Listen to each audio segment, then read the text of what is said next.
Hi నమస్తే, today popular వీడియోస్కి స్వాగతం. ముందుగా ఇవాళ ఏంటి ఇంటర్వ్యూ అనుకుంటారా? కాదు, రాచకొండతో మానుకోట ఎందుకు కూర్చున్నాడు, వీళ్ళు ఏం మాట్లాడుకుంటారు అనేది ముందుగా ముచ్చటం. నమస్తే మానుకోట అన్న.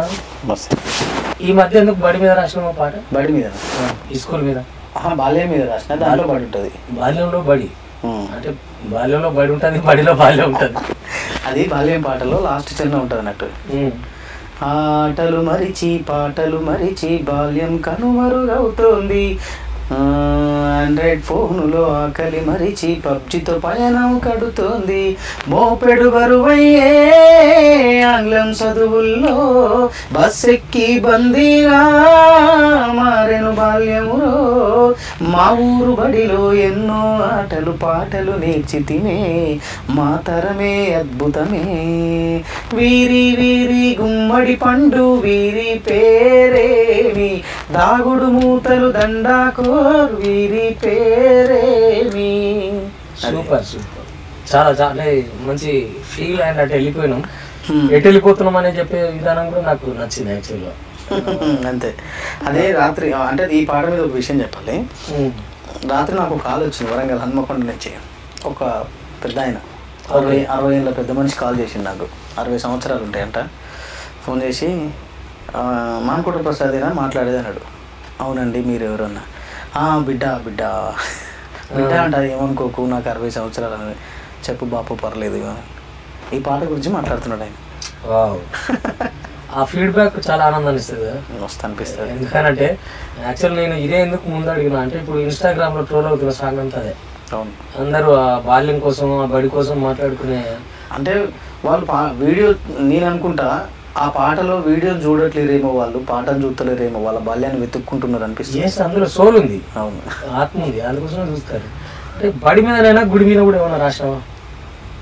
గుడి మీద అంటే కామన్గా రాస్తూనే ఉంటాం కదా, ఎల్లమ్మప్పుడు, బోనాలప్పుడు, ఓకే, ఇప్పుడు శివరాత్రికి అకేషన్ బట్టి రాస్తాం.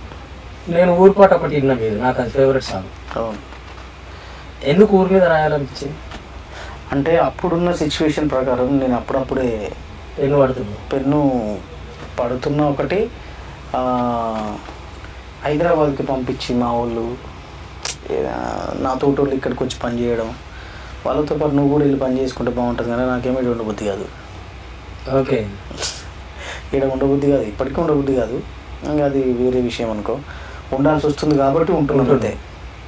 అంటే యాక్చువల్గా పట్టణంలో ఈ ఇరికిరికి సందుల్లో ఇట్లా ఉండాలని ఉండదు, ఊరికి పోతే నిజంగా ఇప్పటికి కూడా వారానికి 2 సార్లను, నెలలో కంపల్సరీ 2 సార్లు నేను ఊరికి పోయి 4-5 రోజులు అన్నీ ఉండొస్తా.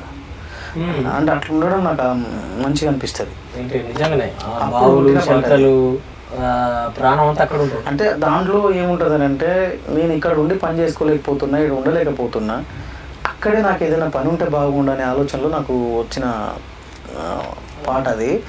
నీ ఒడిలోన పెరిగిన జ్ఞాపకాలన్నీ యాదికొస్తున్నాయి పల్లె, నిన్ను చేరుకోవాలని వస్తున్నాను చేరదీయవే పల్లె, గంప కింద కోడి కూత మేలుకుంటాది నా పల్లె అంతా, చెట్టు కొమ్మల్ల కోయిల కూత వంత పాడేరు పల్లె ప్రజలంతా, ఊట సెలిమల్లో నా ఊట తాగి బతికిన పల్లె ప్రజలంతా, ఎన్ని అందాలో నా పల్లెలో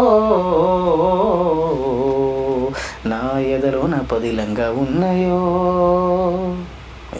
అద్భుతం. నాకు అంటే నీ ఫేవరెట్ పాటలో నాకు అదొకటి బాగా ఇష్టం. నువ్వెవరో తెలియకుండా ఉన్నాయి, నేను ఆ పాట విన్నాను. Thank you. అంటే నువ్వు నాకు పరిచయం లేనప్పుడు ఆ పాట విన్నాను CD క్యాసెట్లో.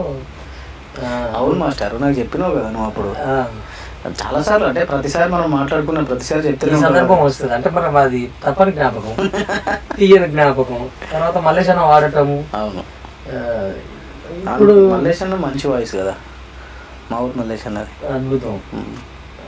ఆయనకు నీకు మానుకోట అనే పేరు ఎందుకు వచ్చింది? అంటే యాక్చువల్గా అన్న పేరు మా ఊరు మల్లేష్. ఓకే, అంటే మా ఊరు మల్లేష్ అనే పేరు ఆయనకు ఎందుకు వచ్చిందని అంటే, శ్రీనిలయం అనే ఒక సినిమాలో మా ఊరు ఒక్కసారి పోయి రావాలి, జ్ఞాపకాల బరువుతో తిరిగి రావాలి, ఈ పాట ఉంటుంది. అన్నది అంటే నాకు తెలిసి అన్నది అయితే మా ఊరు మల్లేష్ అనే పేరు ఉంటుండే. నా పేరు క్యాజువల్గా రాజేంద్ర ప్రసాద్. నేను తెలుసు నీకు మాన్కోట మట్టిపాట ఆల్బము, ఆ తర్వాత మాన్కోట ప్రసాద్ అనే పేరు రావడం ఇది కంటిన్యూ. అన్నది కూడా అందరిగా మాన్కోటే కాబట్టి మాన్కోట మల్లేష్ అని అన్నది అట్లా అయిపోయింది. సూపర్, మంచిది. ఇప్పుడు ఒక 150 పాటలు రాసినావా? ఎక్కువ రాసిన నేను, ఎక్కువనే. అన్ని అన్ని కలిపి అన్ని కలిపి 300 దాకా. Devotional, political, public, social, society అన్ని కలిపి 350 చిల్లర ఉంటాయి. మన అంటే సొసైటీకి ఉపయోగపడేటి ఏవైతే ఉన్నాయో అవే లెక్క కట్టుకుంటా నేను. అవి ప్రధానంగా అంబేద్కర్ పాటలు కానీ, అంబేద్కర్ కావచ్చు, అమ్మ పాటలు కావచ్చు, నాన్న పాటలు కావచ్చు, ఊరు పాటలు కావచ్చు, గీతాలు కావచ్చు, ఇంకా కొన్ని అంటే జానపదాలు కూడా మానకోట ఛానల్ నుంచి, మానకోట ఛానల్లో రాసిన, అమూల్య ఛానల్లో రాసిన, అలా ప్రొడక్షన్లో రాసిన, ఫోక్ టీవీలో రాసిన, చాలా వాటికి రాసిన. ఒక పర్టికులర్ సింగర్ నచ్చడం వేరు, ఒక రచయిత నచ్చడం వేరు. కానీ కొంతమంది కళాకారులు రచయిత, సింగర్ ఇద్దరు ఉంటారు, వాగ్గేయకారులు ఉంటారు. వాగ్గేయకారులు ఈ తెలంగాణ నేల మీద నీకు నచ్చిన ఉండవు? మొట్టమొదటిగా చెప్పాలంటే మాత్రం గోరేటి వెంకన్న. ఓకే, అద్భుతంగా రాస్తాడు, అంతకంటే అద్భుతంగా పాడుతాడు, పర్ఫామ్ చేస్తాడు. జనాన్ని 1,00,000 మంది జనం ఉన్న ఆకట్టుకుంటారు. ఏదో మ్యాజిక్ ఉంటుంది దాంట్లో, ఆయన వాయిస్లో, ఆయన ఆడి పాడే విధానంలో. నెక్స్ట్ చింతగాదిగిరి అన్న, ఎందుకంటే నేను కళాకారునిగా ప్రయాణం అయిందే చింతగాదిగిరి అన్న పాటతో. అవునా? ఆయన పాట నేర్చుకునే నేను సింగర్ అయినా. చుట్టి చేతుల జోలాలి జోలాలి పాడాలి, జోలాలి పాడాలి, ఈ జోల పాటతో పాపాయి ఆపాలి నీ గోల పాపాయి. యాదగిరనా? నాకు ఇప్పటివరకు అదే తెలియదు. అన్ని పాటలు తెలుసు ఆయన గురించి. యాదగిరి అన్నదే అన్ని తెలుసు. నీలాగే నేను కూడా ఫేవరెట్ అయినా, కార్లే డౌట్ లేదు. ఈ పాటతోనే నేను సింగర్ అయినా. నెక్స్ట్ మిఠాపల్లి సురేందర్ అన్న.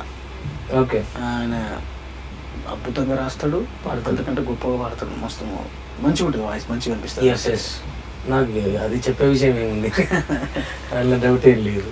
తర్వాత వచ్చి ఈ మధ్య వెంకటరెడ్డి తీసుకున్నావు సడన్గా. ఆయనదంతా ఒక వే నాకు తెలుసు, నేను ఆ సంఘం నుంచి వచ్చిన. అంటే సడన్లీ వెంకటరెడ్డి అన్న ఈ పాట ఎందుకు వాడిండు అసలు? అంటే ఆ పాట ఎందుకు తీసుకొచ్చినావు అసలు? అది అంటే బేసిక్గా ఆ పాట అందరికి తెలిసిన పాటే. కొడుక కళ్ళల్లో ఉన్న పాట అది. నేను తెలంగాణ ఉద్యమంలో మా ఫ్రెండ్ చనిపోయినప్పుడు నేను రాసిన పాట అది. ఓకే, ఆ పాట ఎందుకో ఒకసారి మళ్ళీ తెరపైకి తీసుకొద్దామనే ఆలోచన వచ్చి, బేసిక్గా ఆ పాట జనానికి ఎక్కడానికి మూలం ఏంటంటే మనోడు సంతు ఉన్నాడు కదా. అవును, గడ్డం సంతు తమ్ముడు. ఆ తమ్ముడు ప్రోగ్రాంలో పాడతాడు. ఆ పాట పాడినప్పుడు ఆ పాట అందరు విన్నారు. అది ఇప్పటికి కూడా అందరు సెల్లలో అదే వాయిస్ ఉంటుంది. సంతుతోనే పాడిద్దాం అనుకున్నా నేను. సో నేను ఇప్పుడు తీసుకున్న కాన్సెప్ట్ ఏంటంటే, ప్రజెంట్ ట్రెండ్లో చాలామంది పిల్లలు అవగాహన లేకుండా నాయన తిట్టిండను, ఇంటర్ ఫెయిల్ అయినామనో, అమ్మాయి ప్రేమ వద్దన్నదనో క్షణికావేశంతోనే చచ్చిపోతున్నారు. ఓకే, అంటే ఆత్మహత్యలు చేసుకుంటున్నారు. కారణాలు కూడా సరైన కారణాలు లేకుండా సావే దీనికి కారణం అన్నట్టుగా, సావే దీనికి సమస్యకి పరిష్కారం అన్నట్టుగా ఫిక్స్ అయిపోయి చచ్చిపోతున్నారు. కారణం ఉన్నా ఆత్మహత్య అనేది పాపం, అది చేయకూడదు, చచ్చిపోతున్నారు. సో నేనేం చేసిన అంటే, ఈ ఆత్మహత్యలు వద్దురా నాయన, ఒక కొడుకు చెట్టు అంతా ఎదిగిన కొడుకు చచ్చిపోతే తండ్రి ఏ విధంగా బాధపడతాడు అనే కాన్సెప్ట్ తీసుకుని సూపర్ ఆ పాటని రాసిన. అయితే నేను సంతుతో పాడిద్దాం అనుకున్నా పాపం. ఓకే, సంతుతోనే పాడియాలని ఫిక్స్ అయినా కానీ నాకెందుకో తండ్రి క్యారెక్టర్ని సంతు వాయిస్కి ఊహించుకోలేకపోతున్నా నేను. దీనత కానీ, ఆవేదన కానీ, అంటే సంతు వాయిస్కి తండ్రి ఒక 50 సంవత్సరాలు 55 సంవత్సరాల వయసు క్యారెక్టర్కి సంతు వాయిస్కి సోల్ కలవదని, నాన్ సింక్ అయిద్దేమో, మనం ఈ ప్రయోగం చేయొద్దు అనిపించి సంతుకు సర్ది చెప్పి, మనోడు తమ్ముడు సర్ది చెప్పుకోవడాలు కూడా అయినాయా? సర్ది చెప్పుడు అంటే, తమ్మి ఇది పరిస్థితి అంటే, ఏ అన్నా మనోళ్ళు ఎవరైతే ఏమన్నా పాట అనేది పాడాలి, ఆ ఉద్దేశం మా అందరికి ఉంటుంది కాబట్టి ఇక మన వెంకటరెడ్డి అన్నతో ఎందుకు పాడించాల్సి వచ్చిందంటే నాకు వెంకటరెడ్డి అన్న అప్పుడప్పుడు వాడి స్టేటస్లు పెడుతుంటాడు. ఓకే. ఆ స్టేటస్లలో ఆయన వాయిస్ విన్నా నేను. ఓ రోజు వీడికి వచ్చాడు, అన్న ఒక పాట పాడింది వాయిస్ నేను స్టేటస్లలో విన్నా, నీ వాయిస్ ఇంత బాగుంటుందా, మొన్న రాచకొండ మేము కూర్చున్నప్పుడు కూడా ఏదో పాత పాట వినిపించింది ఇది అని అన్నాక పాడిండు. అది రికార్డ్ చేసినాక వేనన్ నుండి కొడుక పాట మనం వెంకటరెడ్డి అన్నతో ట్రై చేయకూడదా, ఒకసారి ట్రై చేయాలి. సూపర్. పాడించిన ఐడియా ఇది పాడించిన. ఓకే, చాలా బాగా వచ్చింది. అది మంచిగా వచ్చింది. అన్న వాయిస్కి నేను అనుకున్న క్యారెక్టర్కి సరి సమానంగా ఉంది ఇప్పుడు. దాన్ని త్వరలో మేము షూటింగ్ కూడా మాస్ స్ట్రీట్ వాయిస్ లేదా వాళ్ళు ఎక్కువ అట్లా వాడొచ్చారు కాబట్టి అది ఉంటుంది. అవును. అంటే ఇంకోటి ఏంటంటే ఎందుకో అంటే లెఫ్ట్ ఉద్యమాల నుంచి వచ్చిన ప్రతి సింగర్ వాయిస్లో ఒక లాలింపు ఉంటుంది. ఎస్, అంటే జీవిస్తారు కదా, పర్ఫార్మెన్స్లోనే ఆత్మ ఉంటుంది. అందుకే ఆ స్వీట్నెస్ ఉంటుంది. తనతో నేను కూడా పాడియాలనుకున్న ఇప్పటి వరకు నాకు నెరవేరలేదు, మీకు నెరవేరింది. అండ్ ఫేవరెట్ సింగర్ నాగన్ అన్నారు కదా, ఆయనతో ఏమన్నా పాడించావు? పాడించిన నా ఫస్ట్ పాట నాగన్నతో పాడించాను నేను. అవునా? మానుకోట గడ్డకు వందనం అనే పాట నా ఫస్ట్ ఆల్బమ్లో ఆయనతో పాడించింది. అవునా? ఒకసారి కొంచెం వెనక్కి రాదు.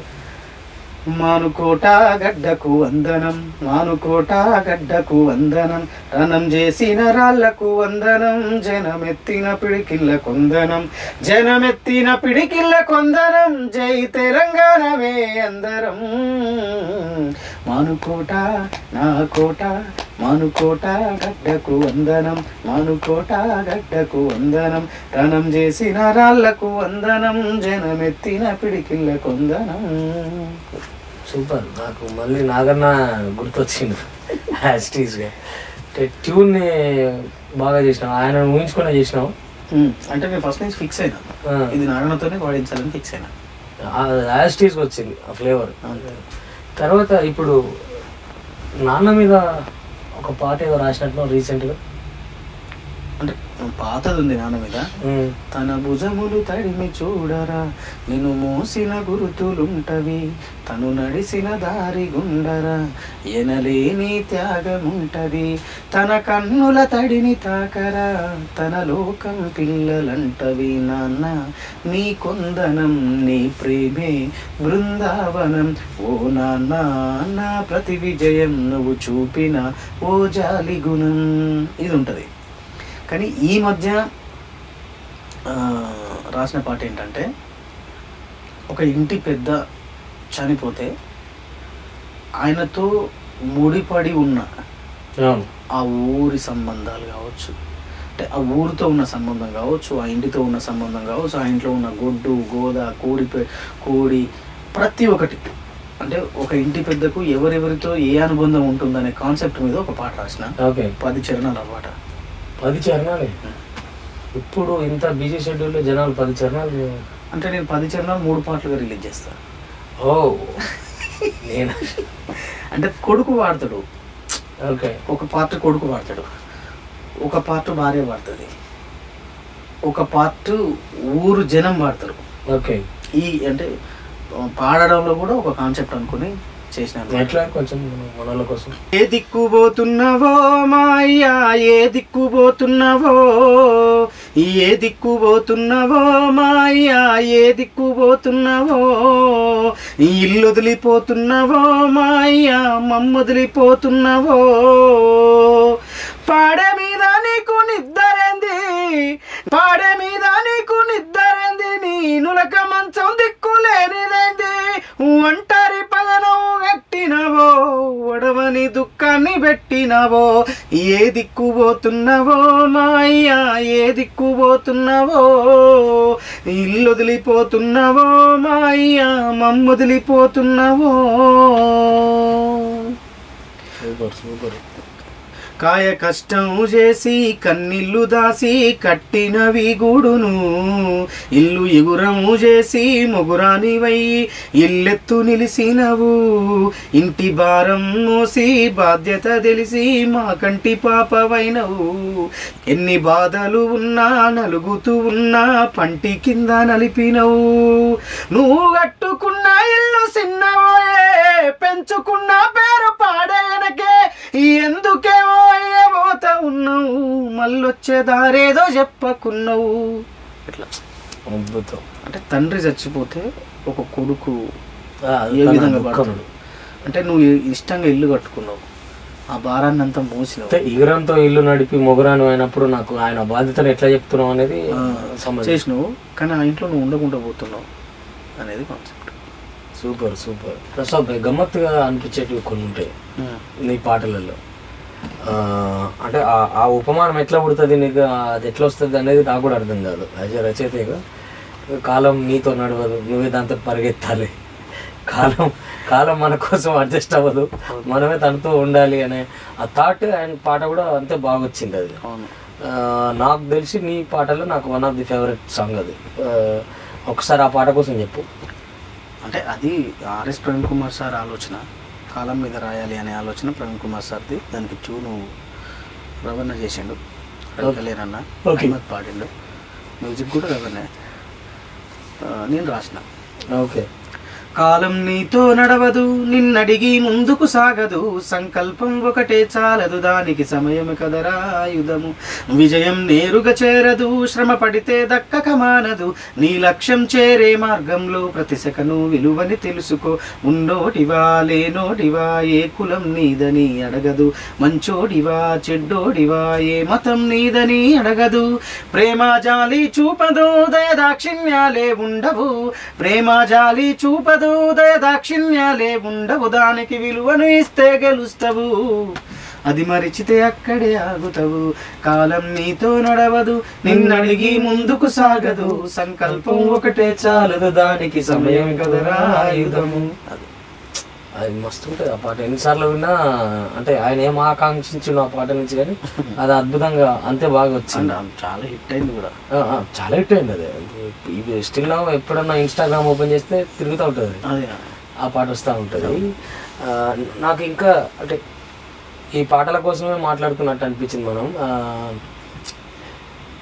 నల్లరి ఎగరి నాగలి కరువు ఆ పాట నాకు అంటే నా ఊరి చెరువు, ఆ చెరువు కట్టకుండా చెట్లు, తుమ్మ దగ్గర ఆ రేవులను బట్టలు ఉతికే అమ్మ, ఇవన్నీ చాలా బాగా అనిపిస్తుంది.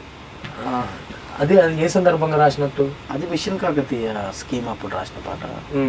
సో నీకు లాస్ట్ చరణం మాత్రమే స్కీమ్ మీద ఉంటుంది, మిగతాదంతా చెరువే ఉంటుంది, ఊరే ఉంటుంది. ఊరు చెరువు మీద ఆధారపడి బతికే వాళ్ళు ఎవరు, చెరువు ఉండడం వల్ల ఊరికి ఎంత పరువు నిలబడుతుంది అనే కాన్సెప్ట్ అది.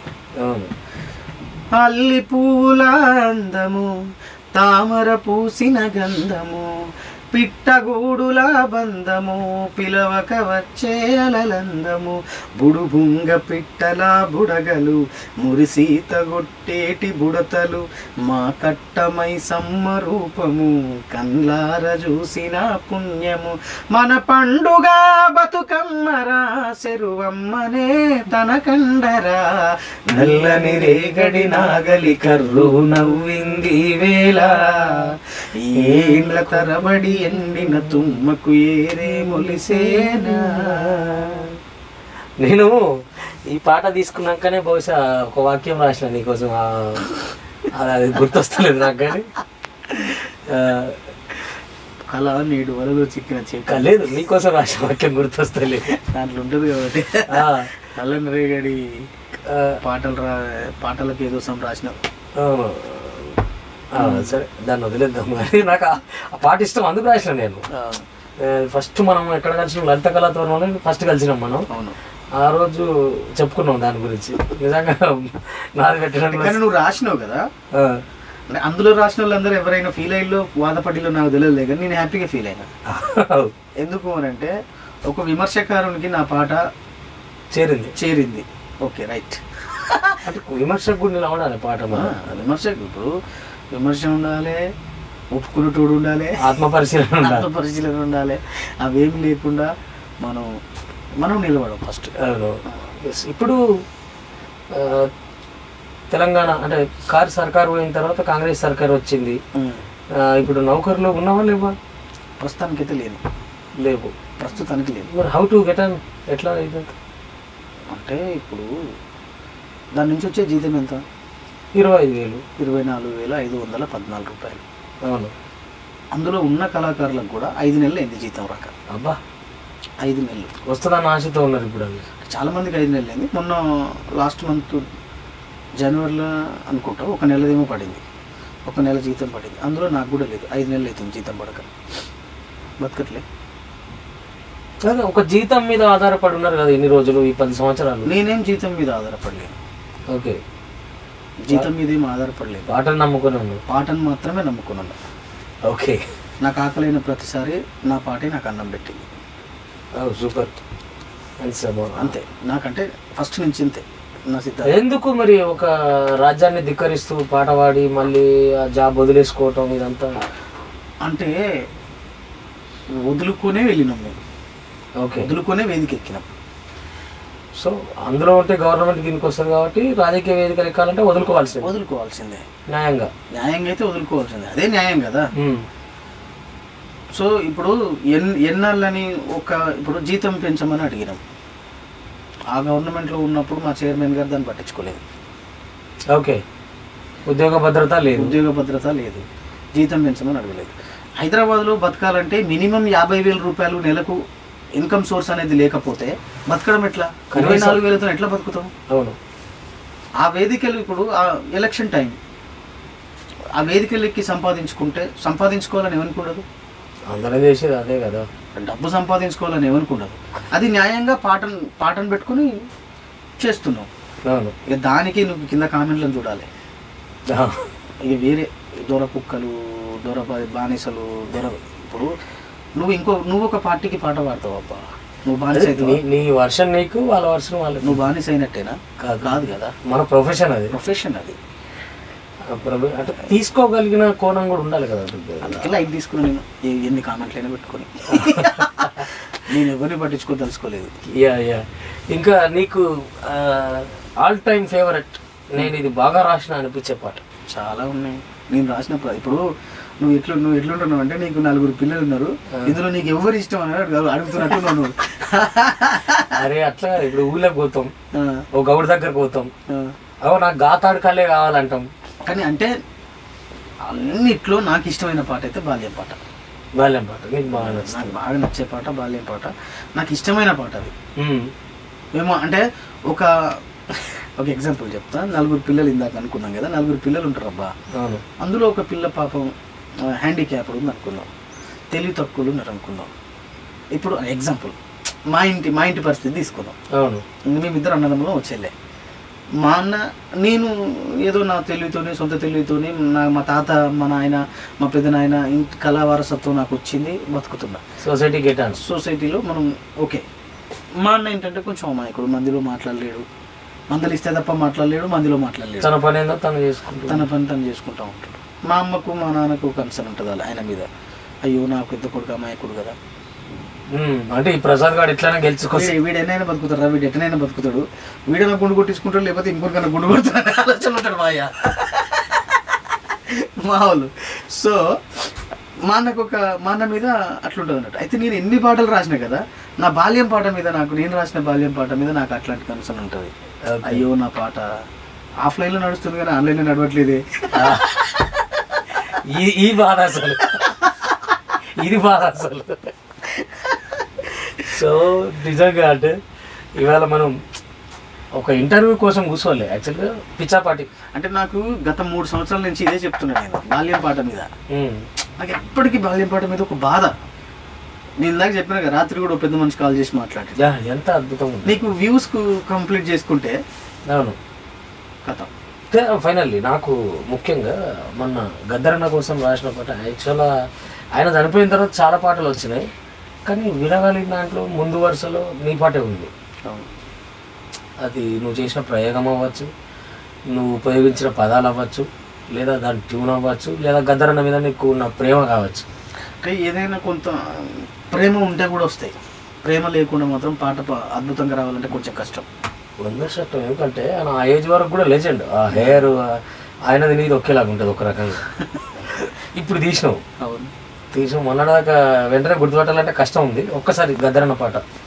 ఎల్లిపోయేనే మా పాటల నౌక, మల్లెప్పుడొస్తవే ప్రజాయుద్ధ నౌక, ఏ వేదిక మీద గర్జిస్తవే అన్నా, ఏ అడవి దారినా నిన్ను వెతుకుదుమన్నా, మాకు పాట నేర్ప ఎవరున్నారు రావే అన్నా, పాట నేర్ప ఎవరున్నారు రావే అన్నా, నీ ఆశయాల దారిలోన మొలకలమన్నా. జోహారు గద్దరన్న జోహారులే నీకు, పోరాట పాట దారికి దిక్కు ఎవ్వరు. సూపర్ సూపర్ నిజంగా ప్రసాద్ భాయ్. ఎలా అంటే అనుకోకుంటే ఈ మాట ముచ్చట పెట్టుకున్నాం నిజంగా. కానీ మంచి పాటలతో ముందు ముందు కూడా ఇంకా ఇప్పటిదాకా ఇచ్చినాయి కాక ఇంకా చరిత్రలో నిలిచిపోయే పాటలు. ఎందుకంటే కళాకారుడికి మాత్రమే క్వాలిఫికేషన్, రిటైర్మెంట్ అనేది ఉండదు. అటువంటి జాబ్లో మనం ఉన్నాం కాబట్టి నేను నా స్టైల్లో కవిత్వాలు కానీ, నువ్వు నీ స్టైల్లో పాటలు కానీ, మన పల్లె తల్లిని, పట్టణాన్ని, నగరాన్ని, విశ్వాన్ని దేన్ని మర్చిపోకుండా ఉందామని మనస్ఫూర్తిగా కోరుకుంటూ థ్యాంక్ యూ నాకు టైం ఇచ్చినందుకు. Thank you so much. Today popular వీడియోస్ని సబ్స్క్రైబ్ చేసుకోండి, లైక్ చేయండి, షేర్ చేయండి, కామెంట్ చేయండి. Thank you so much. ఈ వీడియో మీకు నచ్చితే లైక్ చేయండి, షేర్ చేయండి. ఇలాంటి మరిన్ని వీడియోల కోసం మా ఛానల్ని సబ్స్క్రైబ్ చేసుకోండి.